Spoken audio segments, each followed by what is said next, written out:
नमस्कार, मैं हूं शम्स ताहिर खान और आप देख रहे हैं वारदात। कहावत बहुत पुरानी है कि हर संत का एक अतीत होता है और हर शैतान का एक भविष्य। अपनी समाधि को लेकर सुर्खियों में बने हुए संत आशुतोष जी महाराज का भी अपना एक अतीत था। वो अतीत जिस पर पिछले 40 सालों से पर्दा पड़ा हुआ था।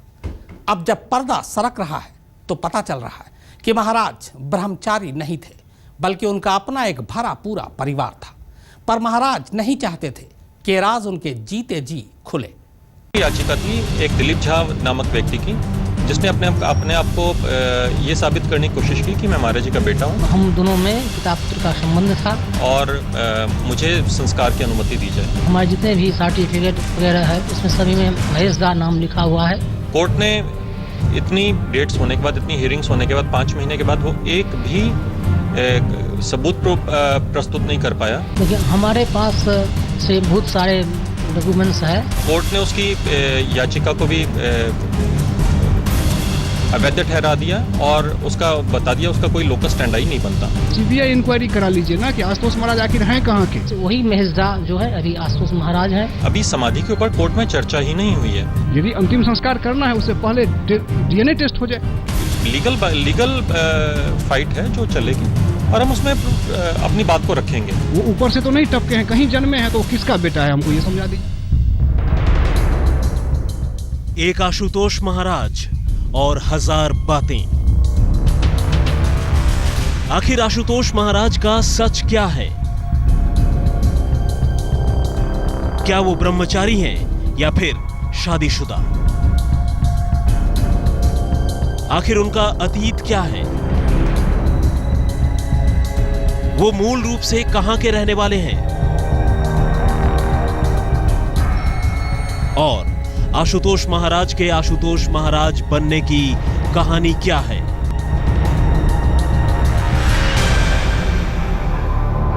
जब से पंजाब एंड हरियाणा हाईकोर्ट ने संत आशुतोष महाराज की लाश के अंतिम संस्कार का हुक्म दिया है, ये सवाल अपने आप खड़े हो गए हैं। वजह ये कि खुद आशुतोष महाराज के भक्तों ने ही उनकी मौत पर सवालिया निशान लगा रखा है। भक्त उन्हें मरा हुआ मानते ही नहीं, बल्कि उनका कहना है कि महाराज गहरी समाधि में हैं और इसी वजह से जालंधर के एक आश्रम में उनका जिस्म पिछले 10 महीने से भी ज्यादा वक्त से फ्रीजर में रखा है। लेकिन मौत के इस दावे और प्रतिदावे के बीच एक शख्स ऐसा भी है जो लगातार खुद को आशुतोष महाराज का बेटा बताकर उनकी लाश पर दावा कर रहा है ताकि वो अपने हाथों से उनका अंतिम संस्कार कर सके। मगर सवाल यह है कि आखिर इस शख्स के दावे का आधार क्या है? तो जवाब आप खुद ही सुन लीजिए। मैं उनका लड़का हूँ, ऐसा कोर्ट में नहीं कहीं जिक्र नहीं है और मैंने इसी के लिए कोर्ट में फाइल किया था, केस किया था। जो आशुतोष महाराज जो हैं वो मेरे पिताजी हैं और मैं डीएनए टेस्ट तक भी कराने के लिए तैयार हूँ।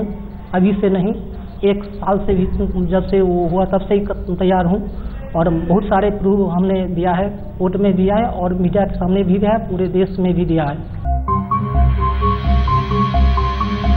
दरअसल ये हैं बिहार के मधुबनी जिले के रहने वाले दिलीप कुमार झा।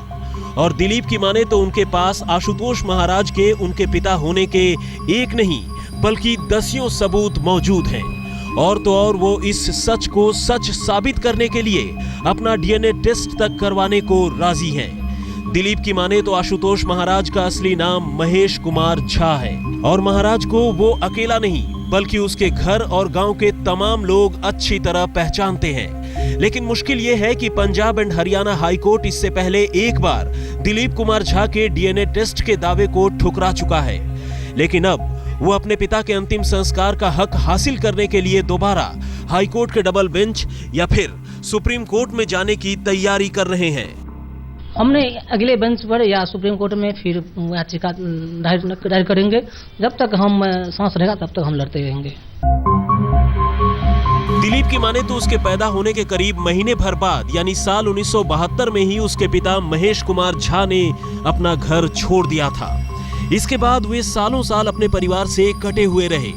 कई लोगों ने तो उन्हें मरा हुआ मान लिया, लेकिन 1999 में तब उन्हें बड़ी हैरानी हुई जब अचानक एक रोज उसके पिता महेश कुमार झा ने उससे संपर्क किया, लेकिन तब तक वो महेश कुमार झा से संत आशुतोष महाराज बन चुके थे। एक रोज उन्हें आशुतोष महाराज का खत मिला, जिसमें उन्होंने खुद को दिलीप का पिता बताते हुए उसे अपने पास बुलाया था। इस खत में आशुतोष महाराज ने कुछ टेलीफोन नंबर भी दिए थे, जिन पर पहले तो उनसे बात हुई और फिर दिल्ली में उसके साथ साथ उसके घर के तमाम लोगों ने आशुतोष महाराज से मुलाकात की। 99 में हमको एक पत्र मिला। उस पत्र में लिखा था कि जो मैं आपसे मिलना चाहता हूं, उसमें टेलीफोन नंबर था। उससे मैंने उनसे मुलाकात की और फिर उसके बाद हमसे वो बात होता रहा और मुलाकात होती रही। खास बात यह रही कि इस दौरान महाराज ने सिर्फ अपने बेटे को ही नहीं बल्कि परिवार के हर मेंबर को पहचान लिया और बातें की। लेकिन 1972 से लेकर 1999 तक आशुतोष महाराज के कई ऐसे चौंकाने वाले राज थे जिनसे दुनिया अब तक अनजान है। जालंधर से परमजीत रंगपुरी के साथ सुजीत कुमार झा, पटना, आज तक। अगर दिलीप कुमार झा का दावा सही है और ये सचमुच आशुतोष जी महाराज का बेटा है, तो फिर यहाँ ये सवाल खड़ा होता है कि आखिर महाराज ने अपने साधकों और भक्तों से ये झूठ क्यों कहा कि वो ब्रह्मचारी हैं, और महाराज ने दिलीप से ये क्यों कहा कि वो उनका बेटा होने का राज तब तक न खोले जब तक कि उनकी मौत न हो जाए। और क्या इसी सच के जाहिर होने के बाद विरासत और संपत्ति के लिए खुद साधकों ने उनका कत्ल कर उसे समाधि का नाम दे दिया, जैसा कि महाराज के ड्राइवर का दावा है। जालंधर के संत आशुतोष महाराज तो तथाकथित समाधि में चले गए, लेकिन महाराज के जाने के बाद उनके जाने और होने को लेकर जो बवंडर खड़ा हुआ है, उसका एक सिरा जालंधर से तकरीबन 1500 किलोमीटर दूर बिहार के मधुबनी से भी जुड़ता है।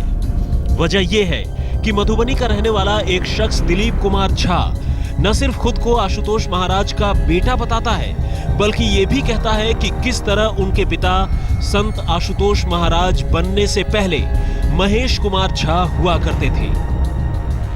हमारे जो विपक्षी लोग हैं वो लोग बहुत तागड़े हैं, इतने मजबूत हैं, उनके पॉलिटिक्स बहुत तागड़ा है, उनके वो कुछ भी कर सकते हैं और वो नहीं चाहते हैं कि ये साबित हो दिलीप झा उनके पुत्र हैं। इस बेटे की माने तो चूंकि उनके पिता सन्यासी हो गए थे, 1972 से 1998 तक यानी पूरे 26 सालों तक उनका अपने घर परिवार से कोई वास्ता नहीं रहा।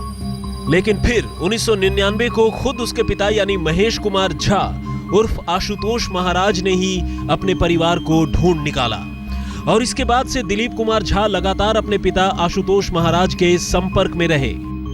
उन्होंने रोजगार की या पढ़ाई की दृष्टि से वो दिल्ली में गए, फिर विदेश गए, उसके बाद फिर वो सन्यासी बन गए, किसी को खबर नहीं था कहाँ गए नहीं गए। और 99 में हमको एक पत्र मिला। उस पत्र में लिखा था कि जो मैं आपसे मिलना चाहता हूँ, उसमें टेलीफोन नंबर था। लेकिन एक सच ये भी है कि आशुतोष महाराज ने हमेशा अपने बेटे दिलीप कुमार झा से अपने रिश्ते को छिपाए रखा और तो और 1999 में अपने पिता से मुलाकात हो जाने के बावजूद दिलीप कभी एक बेटे के तौर पर जमाने के सामने नहीं आया। लेकिन अब आशुतोष महाराज की मौत की बात सामने आने के बाद दिलीप एक बार खुलकर सामने आ गए हैं, प्रकट हो गए हैं। ऐसे में सवाल ये उठता है कि आशुतोष और दिलीप के इस छिपने छिपाने के क्या मायने हो सकते हैं। तो दिलीप के पास इस सवाल का जो जवाब है वो चौंकाने वाला है। जी हाँ, एक ऐसा जवाब जो आशुतोष महाराज के लाखों भक्तों का दिल तोड़ सकता है, चकनाचूर कर सकता है। ना वो हमेशा कहते हैं कि वो तो मुझे अपने नाम से पुकारते थे और वो कहते थे मैं आपका पिता हूँ, इसलिए आप जो हैं अपने घर में रहें। और वो कहते हैं कि जो मैं जोगी महात्मा बन गया, किसी को यह मत कहना कि जो मेरे बेटे हैं कि उससे मुझे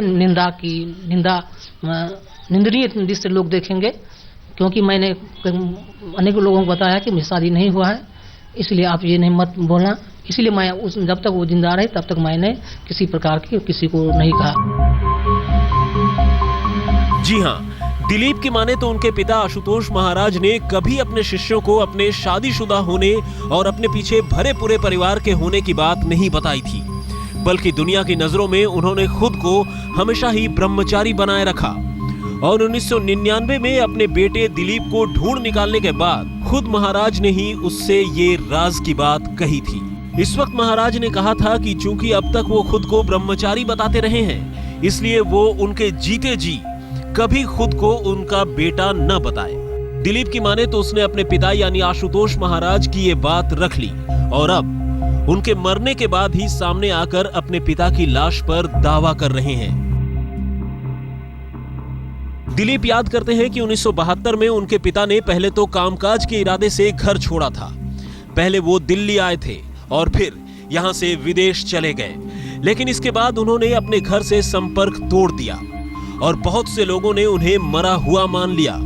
उधर उनकी पत्नी यानी दिलीप की मां अपने पति के गायब होने के बाद से ही अपना मानसिक संतुलन खो बैठी। लेकिन अब जब सब कुछ साफ हो चुका है, आशुतोष महाराज की मौत हो चुकी है, वो उनकी लाश अपने गांव यानी मधुबनी के लखनऊ ले जाना चाहता है और वहीं उनका अंतिम संस्कार करना चाहता है। लेकिन जब उनकी मृत्यु हो गई और उनका पार्थिव शरीर रखा हुआ है, तो मुझे अपना धर्म को निभाने के लिए उनकी संस्कार करना अनिवार्य है। इसलिए उनका जो पार्थिव शरीर है वो मुझे दिया जाए और अगर किसी पर शक हो तो डीएनए टेस्ट करवा करके भाई साहब मुझे रिसीव करवा दिया जाए। जाहिर है अपने इस दलील को सच साबित करने के लिए दिलीप अपने डीएनए टेस्ट के लिए भी तैयार है। ऐसे में कल को अगर अदालत इसकी इजाजत देती है तो सारा सच जल्द ही साफ हो जाएगा। जालंधर से परमजीत रंगपुरी के साथ सुजीत कुमार झा, पटना, आज तक। आशुतोष जी महाराज समाधि में ही रहेंगे या फिर उनका अंतिम संस्कार किया जाएगा, इसका फैसला 15 दिसंबर को नहीं बल्कि 11 दिसंबर को ही हो जाएगा। दरअसल अंतिम संस्कार करने को लेकर पंजाब एंड हरियाणा हाईकोर्ट के फैसले के बाद महाराज के आश्रम के ट्रस्ट ने फैसले को चुनौती दी है। इसी के बाद अदालत ने 15 दिन की मोहलत को दरकिनार कर अब 11 दिसंबर को मामले की सुनवाई करने का ऐलान किया है। 15 दिसंबर तक आशुतोष महाराज की लाश का अंतिम संस्कार होगा या नहीं, इस सवाल का जवाब अब 11 दिसंबर को मिलेगा। दरअसल पंजाब एंड हरियाणा हाईकोर्ट ने इस सिलसिले में दिव्य ज्योति जागृति संस्थान की ओर से दायर एक याचिका पर सुनवाई के लिए अब 11 दिसंबर का दिन ही मुकर्रर किया है। पिछले 10 महीनों से डीप फ्रीजर में रखे आशुतोष महाराज के जिस्म के अंतिम संस्कार का मामला तब दोबारा सामने आया था जब 1 दिसंबर को पंजाब एंड हरियाणा हाईकोर्ट ने इस सिलसिले में दाखिल एक अर्जी पर अपना फैसला सुनाते हुए सरकार को 15 दिनों के अंदर लाश का अंतिम संस्कार करने का अल्टीमेटम दिया था। लेकिन चूंकि दिव्य ज्योति जागृति संस्थान के लोग आशुतोष महाराज को मुर्दा नहीं मानते हैं, वे उनकी अंतिम संस्कार के लिए भी तैयार नहीं हैं और इसीलिए उन्होंने हाईकोर्ट के इस फैसले को चुनौती देते हुए डबल बेंच के सामने याचिका दायर की थी, जिस पर सुनवाई के लिए डबल बेंच ने अब 11 दिसंबर की तारीख तय की है। यानी 11 दिसंबर को डबल बेंच महाराज के अंतिम संस्कार करने या उस पर रोक लगाने पर अपना फैसला सुना सकती है। जालंधर के नूर महल के आश्रम में आशुतोष महाराज की लाश एक डीप फ्रीजर में तब से जस की तस रखी है जब 29 जनवरी 2014 को उनकी मौत हो गई थी। तब डॉक्टरों ने उनकी जांच करने के बाद उन्हें क्लिनिकली डेड करार दिया था, लेकिन इसके बावजूद दिव्य ज्योति जागृति संस्थान के लोग उन्हें मुर्दा मानने को तैयार नहीं हुए, बल्कि उनका ये कहना था कि महाराज समाधि में हैं और ऐसे में वे कभी भी समाधि से बाहर भक्तों के बीच लौट सकते हैं। हालांकि ऐसा कितने दिनों में मुमकिन है, इसका भक्तों के पास कोई जवाब नहीं है। उधर महाराज के ड्राइवर पूरन सिंह और खुद को उनका बेटा बताने वाले दिलीप कुमार झा ने महाराज का पोस्टमार्टम करवाने, डीएनए टेस्ट करवाने और अंतिम संस्कार करने की मांग की थी, ताकि ये साफ हो जाए कि महाराज एक आम मौत मरे हैं या फिर उनका कत्ल किया गया है। हालांकि अदालत ने फिलहाल पोस्टमार्टम और डीएनए की मांग खारिज कर दी है। परमजीत रंगपुरी, जालंधर, आज तक।